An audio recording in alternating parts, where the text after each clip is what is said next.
Matrices, the plural of matrix, are used a lot in our world today, and let me show you what they are. If we take a block of numbers arranged in rows and columns, that's what a matrix is.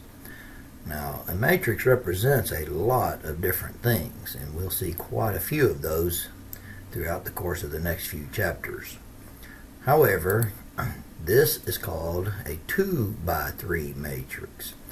We say that's the size, dimension, or order of the matrix, depending on who you're reading and who you're talking to. So here's a matrix that's what size and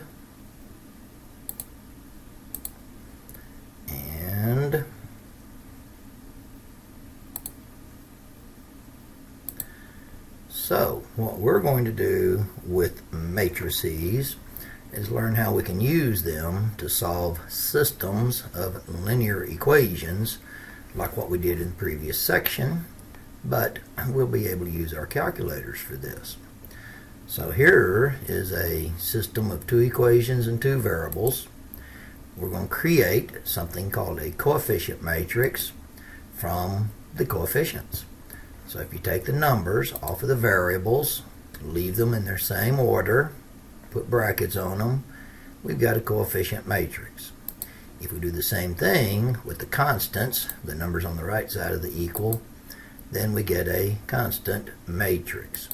If we combine those two together, we get what's called an augmented matrix. Now, creating an augmented matrix from a system of equations, I think you'll see, is a pretty easy task to do. So, let me show you the elementary row operations that can be used for solving an augmented matrix. The 3 elementary row operations look like this. We can swap rows in a matrix. So if I had a matrix and swapped row 1 and row 2, this is what it would look like. If I wanted to multiply a row by a constant, for example, if I want to multiply row 1 by 1/2, that means I multiply everything in row 1 by 1/2. The final operation is to add a multiple of one row to another. So here I'm going to add a multiple of row 1 to row 2. -2 times row 1 plus row 2. That means I do each number in row 1 times -2 and add it to the corresponding number in row 2. Now this would be quite a lengthy thing to do by hand, although students in the past have had to do this by hand because we didn't have a calculator. The reduced row echelon form of a matrix looks like this, where we have 1s in the main diagonal and 0s in all the other positions. The 2 numbers on the right could be anything, and if we reinterpret this matrix like what we did in the beginning, it says 1x plus 0y equals 2, meaning x equals 2. The bottom row says 0x plus 1y equals -3. And so you can see that tells me, hey, here's your 2 answers. X equals 2, y equals -3. So our goal is to take a matrix and put it in reduced row echelon form. Now we can use the elementary row operations to produce reduced row echelon form. However, we can also use our calculator. I'm going to show you what the elementary row operations would look like for this matrix. If we take this matrix and swap rows 1 and 2, we have a 1 in the first column, first row, which is what we need. To get a 0 below that 1, where the 2 is, we need to add -2 times row 1 plus row 2. To get a 1 where the -7 is, we need to multiply row 2 by -1/7. to get a 0 where the 2 is, we need to add -2 times row 2 to row 1. Now, if all that seems kind of complicated, that's probably because it is.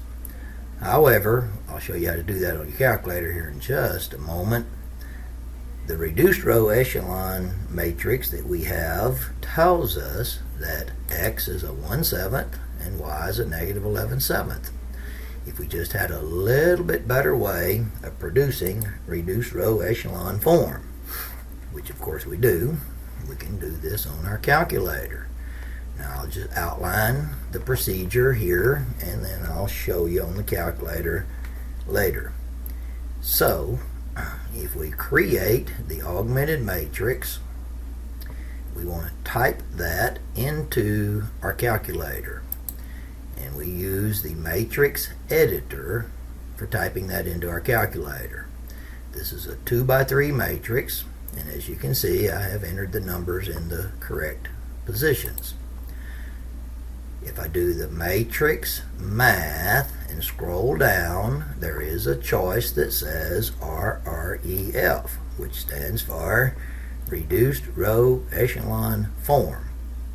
Let me point out that just above that there's an REF. That is not what we'll be using.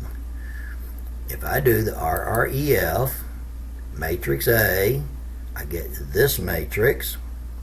I can turn that into fractions. And as you see, that's exactly the same answers that I just came up with when I did that by hand.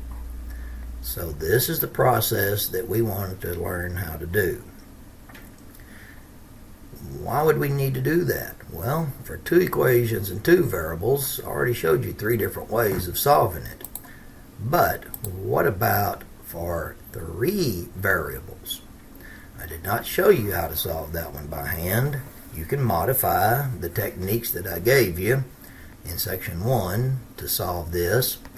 That's going to be a lot of work. A much easier method is to use your calculator. Now, before you can use your calculator, you've got to know how to create the augmented matrix. That is not something your calculator can do for you. So you need to be able to write the augmented matrix from this system of equations. That's a pretty easy task. Just write the numbers down without the variables. Remember, if there's a variable without a number, then the number is a 1. So this is what our augmented matrix would look like.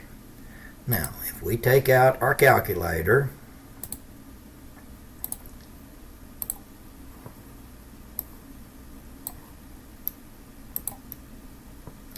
and we enter this augmented matrix, here is the button that says matrix right up above the x -1.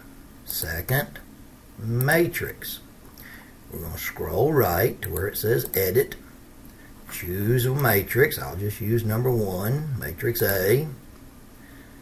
Enter the size.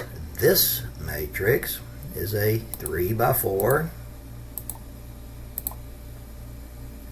And type in the numbers.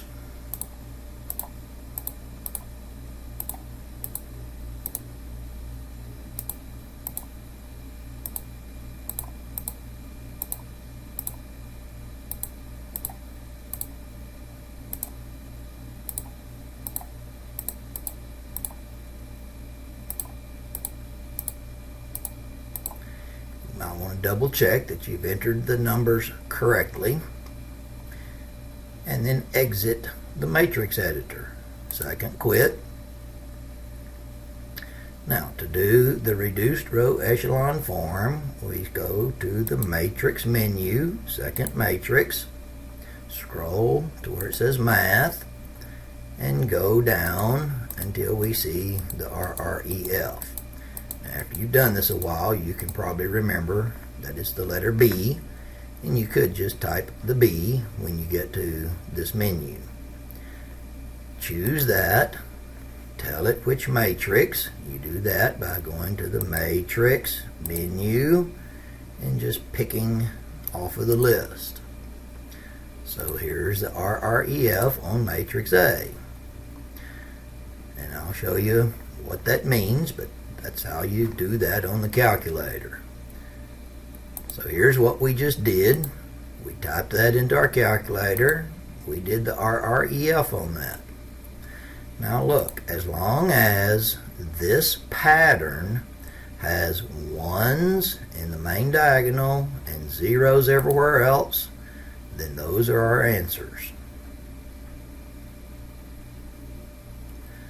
Now I won't go through and show you all the typing on this one, but if you want to pause and try typing it in yourself, you can. Here's what the augmented matrix would look like. That's a 3 by 4. We type that into our calculator. We do the RREF. Now look carefully. This is not the pattern that I was just telling you about. I said if the pattern contains ones in the main diagonal and zeros everywhere else, then those three numbers are the answers. But what if it's not? If you look at the bottom row and reinterpret it from what we said in the beginning, it says 0 equals 1. 0 equals 1 is not true. 0 equals 1 is never true. Therefore, we have no solution. Here's the last scenario. If I do the augmented matrix, enter that into my matrix editor, and do the RREF, look at the pattern. That tells me those three numbers at the end are not the answers. This tells me there's infinite solutions. When we have infinite solutions, there is a way of designating what those solutions are.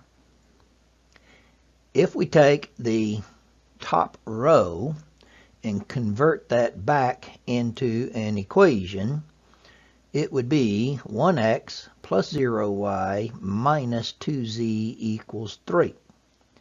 If we take the second row, convert that back into an equation, it would be 0x plus 1y plus 3z equals 5. Now the bottom row, which is usually where our z variable would occur, is all zeros. And so we choose z to be any number whatsoever. We say that by using z equals t, or some other letter, such as an s. If z is equal to t, then the first equation would become x plus 0y minus 2t equals 3, which means we could write x as 3 plus 2t. The second equation with z equal to t would become 0x plus y plus 3t equals 5, which means we can write y as 5 minus 3t. So the solutions, written in parentheses in order, would be 3 plus 2t for the x, 5 minus 3t for the y, and t for the z. This is just another way of saying infinite solutions.